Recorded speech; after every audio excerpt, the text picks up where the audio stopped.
اس طرح چاہ لیا کہ میرا بندہ بھوکا بھی رہے اور پیاسا بھی رہے، جو 70 ماؤں سے زیادہ پیار کرتا ہے اور ایک ماں گوارا نہیں کرتی کہ میرا بیٹا بھوکا رہے، وہ سارے کام چھوڑ کے پہلی فرصت میں دودھ دیتی ہے۔ بیٹے کے لیے ماں جن جن مراحل سے گزرتی ہے وہ کسی سے مخفی نہیں۔ بیٹے کی تعلیم کے لیے زیور بیچنا پڑے تو ماں اس سے بھی گریز نہیں کرتی۔ وہ کیا کسی شاعر نے کہا تھا کہ شہر میں آ کر پڑھنے والوں بھول گئے ہو کس کی ماں نے کتنا زیور بیچا ہے۔ بیٹے کے لیے، اس کا پیٹ پالنے کے لیے کسی کے گھر کے برتن مانجنے پڑے تو ماں اس سے بھی گریز نہیں کرتی۔ اللہ نے اس کے سینے میں وہ تڑپتی ہوئی ممتا رکھی، وہ محبتوں کے امڑتے ہوئے جذبات رکھے۔ میں کہا کرتا ہوں آج کوئی شے ڈھونڈنے نکلو تو شاید ہی کوئی چیز خالص ملے، لیکن ماں کا پیار آج بھی خالص ہے، ماں کا پیار آج بھی کھرا اور سچا ہے۔ اس کے سینے میں مالک نے محبت ہی اتنی رکھ دی ہے کہ جس کو دنیا کے کسی ترازو پہ تولا نہیں جا سکتا۔ وہ ایک شاعر ہوا تابش، اس نے ماں کی محبت کو چند لفظوں میں بیان کیا۔ وہ کہتا ہے مدت ہوئی میری ماں نہیں سوئی تابش، مدت ہوئی میری ماں نہیں سوئی تابش، میں نے ایک بار کہا تھا مجھے رات کو ڈر لگتا ہے۔ کہا بچپن میں میرے منہ سے نکلا تھا امی مجھے رات کو ڈر لگتا ہے، میں اب بوڑھا بھی ہو گیا ہوں، میری ماں اسی خیال میں رہتی ہے کہ میرے بیٹے کو کہیں ڈر نہ لگ رہا ہو۔ یہ ماں کی محبت ہے، یہ ماں کا پیار ہے۔ ماں کا نعم البدل کیا، ماں کا تو بدل بھی موجود نہیں ہے۔ علامہ اقبال کی جب والدہ انتقال کر گئی تھی تو اس دنوں کے اندر وہ دیار غیر میں تھے، تو انہوں نے ایک طویل مرثیہ لکھا جو آج بھی کلیات اقبال کی زینت ہے۔ اس کا عنوان ہے والدہ مرحومہ کی یاد میں۔ اس میں کہتے ہیں آہ وطن میں ہوگا اب کس کو میرا انتظار، کون میرا خط نہ آنے سے رہے گا بے قرار، آرزو لے کر تیری خاک مرکت پہ آؤں گا، اب دعائے نیم شب میں کس کو میں یاد آؤں گا، کون پچھلے پہر اٹھ کے دعا کرے گا۔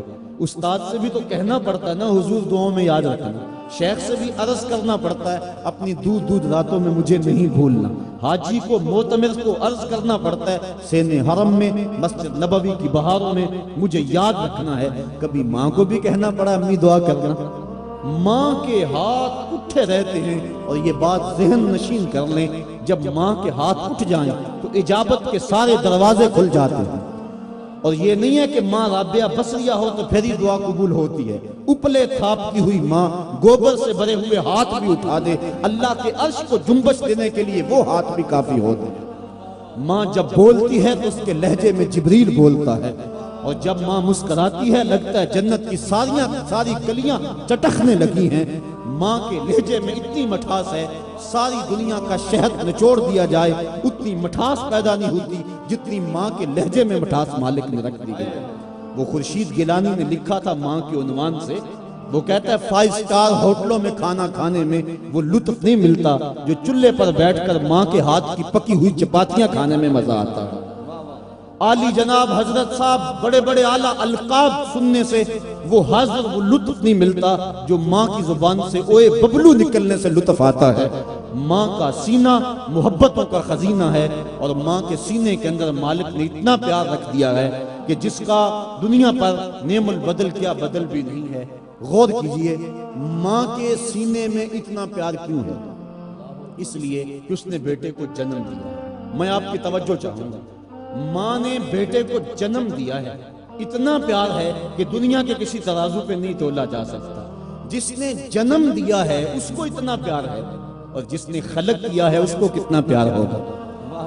جس نے جنم دیا ہے اس کو اتنی محبت ہے، جس نے تخلیق کیا ہے اس کو کتنا پیار ہوگا۔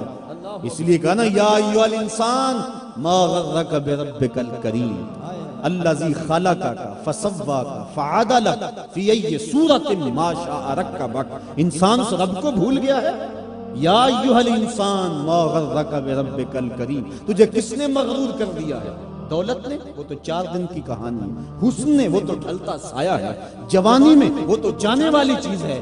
وہ چیز تو بتا، اس کا نام تو زبان پہ لا جس نے تجھے کریم رب سے غافل کر دیا۔ الذی خلقک، جس نے تجھے پیدا کیا۔ کتنا بڑا احسان ہے۔ اور پھر تجھے اعضاء کو توازن دیا، تجھے چلنے کا سلیقہ دیا۔ تیری زبان میں گوشت کا لوتھڑا تھا، بولنے کا طریقہ نہیں تھا۔ اس نے تیری زبان کو بولنے کا سلیقہ سکھایا. آج تیرا طوطی بولتا ہے. لفظ تیری زبان اور تیرے انداز سے ادا ہوتے ہیں. تیرے ہاتھوں میں طاقت ہے. آج تو ہاتھیوں کو نچا لیتا ہے, شیروں کو بٹھا لیتا ہے, ستاروں پہ کمندیں تو ڈالتا ہے, مریخ پہ سفر کی تیاریاں تو کر رہا ہے, چاند کی دھرتی پہ زمین پہ تو نے قدم رکھ دیا ہے. انسان ذرا غور تو کر, تو تھا کیا؟ ذرا ماضی کی طرف پلٹ کر کے دیکھ. چل ماضی کو نہیں دیکھنا تو مستقبل کو ہی دیکھ لے. ایک وقت پھر آئے گا, پھر لاٹھی تیرے ہاتھ میں ہوگی, پھر لاٹھی بھی جواب دے جائے گی, پھر چارپائی پہ لگ جائے گا, جسم کی پوری قوت صرف کر کے ایک گلاس پانی کا مانگے گا, اور اس وقت تو زندگی سے تنگ آ جائے گا, گھر والے بھی تنگ آ جائیں گے. اب ہم تمہیں اگر موت نہ دیتے بتا تو کیا کرتا؟ فَأَمَاتَهُ فَأَكْبَرَ. ہم نے زندگی دی, یہ بھی ہمارا احسان, اور ہم نے موت دی, یہ بھی ہمارا احسان. تو ڈاکٹر کو کہتا لگا زہر کا ٹیکا, سارے تنگ تھے تیرے سے, سارے کہتے تھے اللہ بابے کو پردہ دے دے تو اچھی بات ہے, لیکن تجھے پردہ بھی نہ ملتا, تجھے موت بھی نہ آتی, تو بتا کیا کرتا؟ ہم نے زندگی دی, یہ بھی احسان کیا, فَأَمَاتَهُ, اور موت دی, یہ بھی احسان کیا. اچھا کتا بھی تو مرا تھا, گھسیٹ کے روڑی پہ ڈال دیا. جانور بھی تو مرے تھے, گھسیٹ کے روڑی پہ ڈال دیا. تجھے بھی اگر روڑی پہ ڈال دیا جاتا تو کیا کر سکتا تھا؟ تو تو مردہ تھا, بے حس تھا, کیا کر سکتا تھا؟ لیکن ہم نے کہا نہیں, ہم نے وفا نبھائی تیرے ساتھ. کہا اسے غسل دو, اس کے سند سند پہ خوشبو ملو, اس کو چپٹے لباس میں کفن دے دو, اور اس کو پھر 4 آدمی اٹھائیں, اور کہا تیز نہ چلنا, میرے شاہکار کو کہیں جھٹکا نہ لگے. اور پھر آج ہم نے تجھے تکریم دی, ہم نے تجھے عزت دی. امام کعبہ ہے وہ بھی پیچھے کھڑا ہے, تجھے آگے رکھا ہے. تو نے ہمارے ساتھ کیا کیا اور ہم نے تیرے ساتھ کیا کیا. ذرا ماضی کی طرف پلٹ کے دیکھ لے, تجھے پھر بھی شرم آئے گی. ذرا آگے جا کے دیکھے, تجھے پھر بھی شرم آئے گی. یا ایھا الانسان ما غرک بربک الکریم. بتا تجھے کس شے نے خدا سے غافل کر دیا. اور پھر اب بلا بھاگے ہوئے کبھی کوئی یوں آواز دیتا ہے؟ سکول سے بچہ بھاگ جائے تو اس کو پکڑا جائے تو اس کا سلوک اس کے ساتھ کیا کیا جاتا ہے؟ غلام بھاگ جائے تو اس کو کیسے آواز دی جاتی ہے؟ جو بھاگا ہوا ہے اس کو آواز دے رہا ہے, یا ایھا الانسان, او بھاگے ہوئے انسان پلٹا.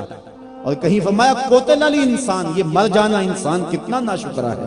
تو کیسی اس کی رحمتیں ہیں, بندے کو پکارا جا رہا ہے. تو انسان اگر ماضی کی طرف دیکھ لے پھر بھی شرم سے پانی پانی ہو جائے, اور اگر آگے ذرا 2 قدم بڑھ کے دیکھ لے پھر بھی سے حیا آ جائے. کہا اس مالک کا در کیوں چھوڑ گیا ہے؟ الذی خلقک کا, جس نے تجھے پیدا کیا. توجہ کیجئے, جس ماں نے جنم دیا وہ تو گوارا نہیں کرتی کہ میرا بیٹا بھوکا رہے, وہ تو گوارا نہیں کرتی, سارے کام چھوڑ کے پہلے دودھ دیتی ہے. بیٹے کے لیے کسی گھر کے برتن مانجنے پڑے اس سے بھی گریز نہیں کرتی.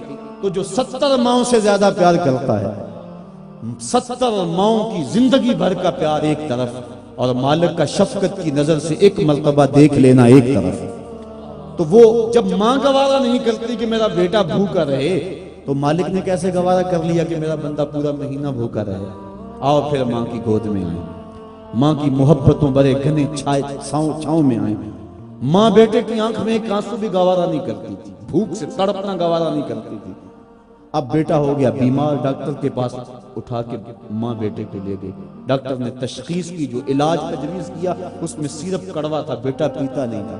ماں نے لٹا لیا زبردستی, منہ کھولا اور حلق میں کڑوا سیرپ ٹپکا رہی ہے. بیٹا چیخ رہا ہے, ماں جو حلق سے نیچے سیرپ اتر رہا ہے. اطمینان ہے اس کے چہرے پہ. کیا ماں سب پاک ہو گئی ہے؟ نہیں. اس کی ممتا چھن گئی ہے؟ نہیں. اس کی محبت کے جذبات سرد ہو گئے؟ نہیں. کیا اس کا پیار رخصت ہو گیا؟ نہیں. وہ تو ایک آنسو بھی گوارا نہیں کرتی تھی, اور آج بیٹا رو رہا ہے اور ماں کے چہرے پہ اطمینان ہے. تو غور کریں گے, ماں جانتی ہے بیٹا نہیں جانتا. ماں سمجھتی ہے چند لمحوں کی تکلیف ہے, لیکن نتیجہ شفا کی صورت میں ہوگا. اس لیے مالک بھی نہیں چاہتا کہ میرا بندہ بھوکا رہے, لیکن اس کے باوجود کیوں چاہ لیا؟ کہا لعلکم تتقون, میرے بندو تمہیں تقوی کا نور مل جائے گا, تمہیں تقوی کی دولت نصیب ہو جائے گی.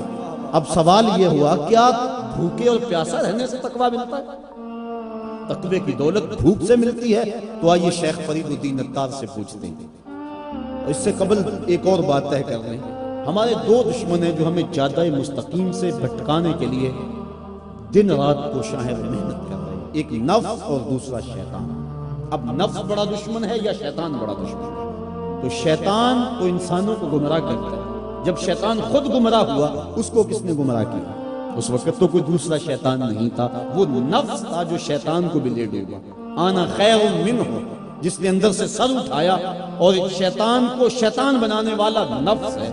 ہمارے دو دشمن ہیں، ایک نفس اور دوسرا شیطان۔ اکیلی اور ناتواں جان دو دشمنوں کے نرغے میں۔ لیکن اذا جاء رمضان سلسلۃ الشیاطین، جب ماہ سیام آیا شیاطین جکڑ دیے گئے۔ دو دشمن تھے، ایک دشمن باندھ دیا گیا۔ یہ جو مسجدوں کو پھاٹک کھل گئے اور قرآن کی تلاوت ہونے لگی، یہ شیطان کے بند جانے کی وجہ سے ہوا، اور پھر بھی گناہ ہو رہے ہیں، یہ نفس کے موجود رہنے کی وجہ سے ہے۔ دو دشمن تھے، ایک بند گیا، دوسرا دشمن موجود ہے۔ اب یہ نفس، اس کو کس طرح رام کیا جائے گا؟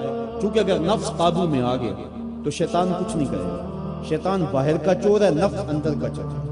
ہمارے دیہاتوں میں جب کبھی چوری ہو جاتی ہے تو لوگ اندازہ کرتے ہیں کہ چور کہاں سے آیا، بوڑھے آدمی بیٹھ جاتے ہیں دانشور لوگ، لیکن ایک نقطے پہ سارے متفق ہوتے ہیں کہ کوئی اندر کا بندہ بھیتی موجود ہے۔ اتنی دیر تک چوری نہیں ہو سکتی جب تک کوئی اندر کا بندہ موجود نہ ہو۔ یہ شیطان اتنی دیر تک حملہ نہیں کر سکتا جب نفس ساتھ شامل نہیں ہو۔